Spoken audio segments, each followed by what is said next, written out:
السلام علیکم، کیسے ہیں آپ سب؟ امید ہے خیریت سے ہوں گے۔ میں ہوں ایمان ساحل اور آپ دیکھ رہے ہیں میرا YouTube channel different stories with ایمان ساحل۔ رب کائنات سے دعا ہے کہ آپ ہمیشہ خوش رہیں، آباد رہیں، اپنوں کے ساتھ ہنستے مسکراتے رہیں اور مجھے بھی اپنی دعاؤں میں یاد رکھیں۔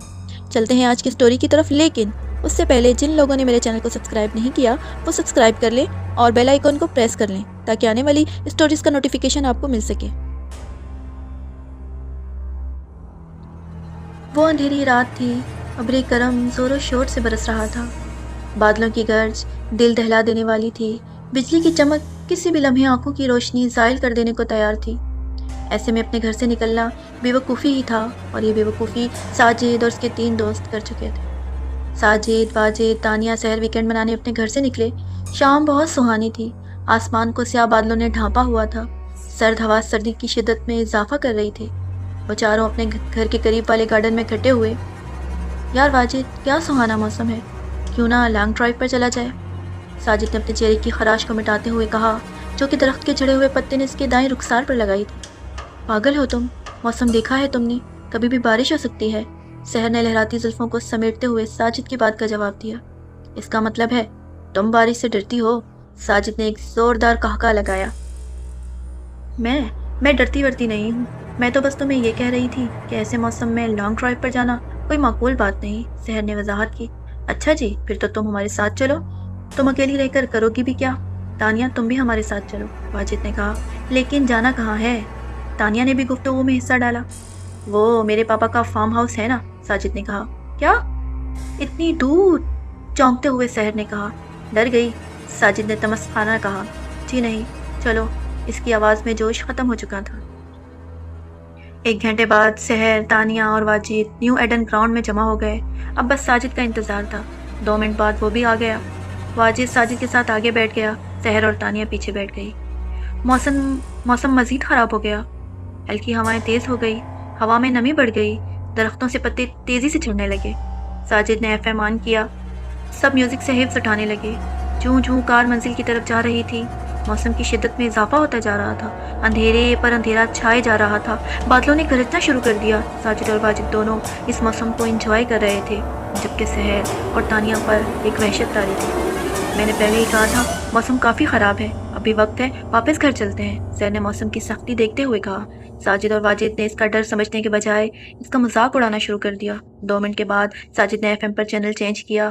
سلو میوزک آن ایئر تھا، ایک بھیانک آواز FM سے آنے لگی۔ موسم کی شدت میں مزید اضافہ ہو گیا، بارش نے برسنا اور تیز شروع کر دیا، بجلی کی چمک نے کار کی فلیش لائٹ کو مان کر دیا۔ سنسان بیابان جنگل سے گزرتے ہوئے ایک الگ سا احساس آپ پر طاری ہو جاتا ہے، اور یہ احساس اس وقت وحشت بن کر آپ کو ڈسا دینے والی آوازیں آپ کا پیچھا کرنے لگیں۔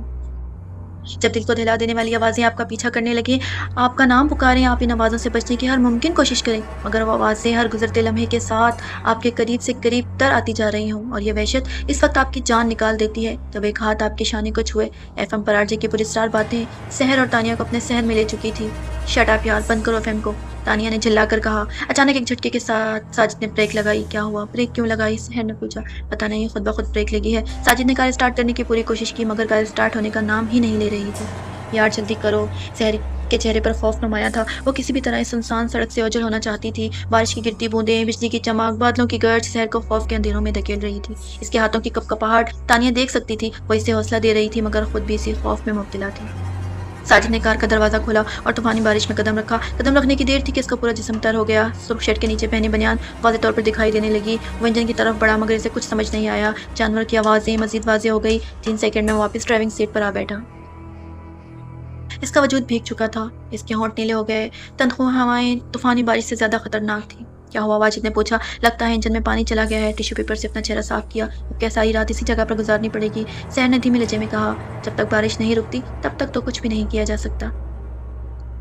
اچانک بارش میں اگر آپ کی کار بیابان جنگل میں خراب ہو جائے اور اچانک ایک سایہ آپ کو ونڈو سے نظر آئے۔ RJ کی باتیں جاری تھی کہ اچانک کوئی باہر سے ونڈو کھٹکھٹانے لگا۔ کون؟ موسلا دھار بارش کی وجہ سے باہر کچھ نظر نہیں آ رہا تھا۔ واجد کی آواز میں بھی کپکپاہٹ آ گئی۔ یار دروازہ مت کھولنا، واجد نے سمجھایا، مگر ساجد نہ مانا۔ اس نے دروازہ کھولا، مگر وہاں تو کوئی نہ تھا۔ اچانک تندخواہ ہواؤں کا رخ کار کی طرف ہو گیا۔ بارش کی بوندیں کار میں داخل ہونے لگی۔ یار جلدی اندر آؤ، سحر اور تانیہ کے ساتھ ساتھ اب واجد بھی موسم کے حصار میں آ گیا۔ اس کا وجود بھی خوف کے زیر اثر ہو گیا۔ ایک بار پھر ونڈو پر دستک ہوئی، مگر اس بار ایک سایہ بھی نمودار ہوا۔ ساجد نے غصے میں دروازہ کھولا۔ کیا ہے، کیوں بار بار تنگ کر رہے ہو؟ ساجد نے باہر نکلتے ہی اس پر جملے کسنا شروع کر دیا۔ وہ شخص خاموشی سے کے سہارے کھڑا اس کی بات سنتا رہا۔ اس کا چہرہ لمبے بادوں سے آدھا ڈھکا ہوا تھا، اس کی کمر میں خم تھا۔ بیٹا یہاں اکیلے رہنا ٹھیک نہیں ہے، یہ جنگل روحوں کا بھوکا ہے، جتنی جلدی ہو سکے چلے جاؤ یہاں سے، ورنہ یہ تمہیں بھی کھا جائے گا۔ اس بوڑھے کی آواز موسلادھار بارش میں بھی کار تک پہنچ رہی تھی۔ سحر اور تانیہ مزید گھبرا گئی۔ واجد بھی اب باہر آ چکا تھا۔ ہماری کار خراب ہو گئی ہے اور یہاں کوئی مکینک ہے، واجد نے اس بوڑھے شخص سے پوچھا۔ اس جنگل میں کوئی مکینک نہیں ملے گا تمہیں، ہاں اگر چاہو تو میرے ساتھ آ سکتے ہو، پاس ہی ایک حویلی ہے، میں اس کی دیکھ بھال کرتا ہوں، چاہو تو آج رات وہاں ٹھہر سکتے ہو۔ یہ کہہ کر بوڑھا شخص وہاں سے چل دیا۔ ایک بار پھر بجلی چمکی، بادلوں نے ڈر کو ہوا دی۔ تانیہ فوراً کار سے باہر آئی۔ یار اس طوفانی رات میں باہر رکنے سے بہتر ہے اس بوڑھے کے شخص کے ساتھ اس کی حویلی ہی چلے جاتے ہیں۔ یہ جنگل میں رات گزارنے سے تو بہتر ہے نا۔ اس کے جسم پر کپ کپی آ رہی تھی۔ ٹھیک ہے، ساجد نے شانے اچکائے اور بوڑھے شخص کو روکا۔ اس کی ہنسی پہلی بار نظر آئی۔ سب اس بوڑھے شخص کے پیچھے چل دیے۔ سنسان سڑک پر بارش کی بوندوں کے ساتھ ان سب کے قدموں کی آواز بھی سنی جا سکتی تھی۔ 1 میٹر کے فاصلے پر ایک حویلی نظر آئی۔ لوہے کا جالی دار گیٹ طوفانی ہوا میں کھڑکھڑاہٹ کی آواز پیدا کر رہا تھا۔ ایک بار پھر بجلی چمکی۔ سب نے پہلی بار اس حویلی کی ہولناکی کو دیکھا۔ پوری حویلی پر سیاہی چھائی ہوئی تھی۔ ایک عجیب سی آہٹ اس حویلی کے باہر سے ہی سنی جا سکتی تھی۔ بوڑھے شخص نے آگے بڑھ کر مین دروازہ کھولا۔ 10 فٹ لمبا اور 5 فٹ چوڑا دروازہ جاذب نظر تو نہ تھا، مگر ایک وحشت ضرور رکھتا تھا۔ سب اندر چلے گئے۔ سب دوست بارش میں مکمل طور پر بھیگ چکے تھے۔ سب کے جسم پر کپ کپی تاری تھی۔ حویلی میں اندھیرا تھا۔ بجلی کی چمک نے ہر چیز کو روشن کیا۔ سامنے ایک صوفہ تھا جس پر پھٹے پرانے کپڑے پڑے ہوئے تھے۔ دائیں طرف 60 کی دہائی کا ڈائننگ ٹیبل جس نے مٹی کا لبادہ اوڑھا ہوا تھا پڑا تھا۔ بائیں طرف ایک کمرہ تھا جس کو دیکھ کر چند کا گمان ہو رہا تھا۔ ایک آہٹ وہاں سے مسلسل آ رہی تھی۔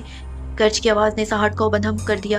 کتنی سنسان ہے یہ حویلی، آگے بڑھتے ہوئے تانیہ نے کہا۔ اچانک دروازہ بند ہونے کی آواز آئی۔ سب نے مڑ کر دیکھا، وہاں کوئی نہیں تھا۔ یہ دروازہ، سحر نے کہا۔ اس کا چہرہ اس کے ڈر کو ظاہر کر رہا تھا۔ یہ حویلی 100 سال پرانی ہے، سب دروازے جام ہو چکے ہیں، کب کھلتے ہیں کب بند ہوتے ہیں پتہ ہی نہیں چلتا۔ خیر تم اوپر چلے جاؤ، آرام کرو۔ بوڑھا شخص یہ کہہ کر کچن میں چلا گیا اور پھر 4 کینڈل ساتھ میں لیے واپس آیا۔ یہ لو، یہاں روشنی صرف انہی سے ہوتی ہے، اور یاد رہے چاہے کچھ بھی ہو جائے اپنے کمرے سے باہر نہیں نکلنا، ورنہ کھسیانی ہنسی کے ساتھ وہ واپس کچن میں چلا گیا۔ کچن میں جاتے ہی وہ ہنسی غائب ہو گئی۔ بجلی کی چمک نے ایک بار پھر اندھیری حویلی کو نیلی روشنی سے جگمگا دیا۔ سب دھیمے قدموں سے سیڑھیاں چڑھنے لگے۔ ہاتھوں میں کینڈلز روشن تھی، مگر ہوا کے جھونکے اس روشنی کو بھی اچک لے جانے کو تیار تھے۔ اوپر والی منزل پر 4 دروازے تھے، سب ایک ایک کمرے میں چلے گئے۔ تانیہ دروازہ کھول کمرے میں داخل ہوئی۔ کینڈل کی روشنی اندھیرے کمرے کو نیم روشن کر دیا۔ صرف ایک ٹوٹا ہوا بیڈ تھا جس کو سیاہ کپڑے سے ڈھکا ہوا تھا۔ ایک ٹوٹی ہوئی الماری تھی، دیوار پر جانوروں کے خاکے بنے ہوئے تھے۔ بجلی کی چمک ان خاکوں میں جان ڈالی تھی۔ وہ سہمتے ہوئے بیڈ پر جا بیٹھی۔ اس کا جسم بھیگا ہوا تھا۔ اس کی نظر الماری پر پڑی۔ اس نے کینڈل کو بیڈ پر رکھا اور الماری کی طرف بڑھی، اور ساتھ نے اس الماری کو جام کر دیا تھا۔ وہ اسے کھولنے کی کوشش کر رہی تھی۔ ایک زوردار جھٹکے سے دروازہ کھلا۔ آہ! الماری کھلتے ہی اس پر ایک مکوڑا گرا۔ اس کو دیکھتے ہی اس کی چیخ نکل آئی۔ اس کا سانس پھول گیا۔ الماری میں جالے ایسے بھنے ہوئے تھے جیسے سالوں سے اس کو نہ کھولا گیا ہو۔ ایک چادر الماری میں تھی۔ اس نے اسے اٹھایا اور اوڑھ کر بیڈ پر جا لیٹی۔ ایک کپ کپی اس پر تاری تھی۔ بجلی کی چمک اور تنخو ہواؤں کی آوازیں نہایت بھیانک لگ رہی تھی۔ کھڑ کھڑ کی آوازیں اس کی نیند کو جگ لے گئی۔ ایک چیخ کی آواز آئی۔ وہ ڈر گئی، اٹھ بیٹھی۔ قدموں کی آہٹ اسے سنائی دینے لگی۔ وہ ڈرتے ہوئے دروازے کے قریب گئی۔ کون ہے کون ہے، لرزتے لبوں سے پوچھا، مگر کوئی جواب نہ آیا۔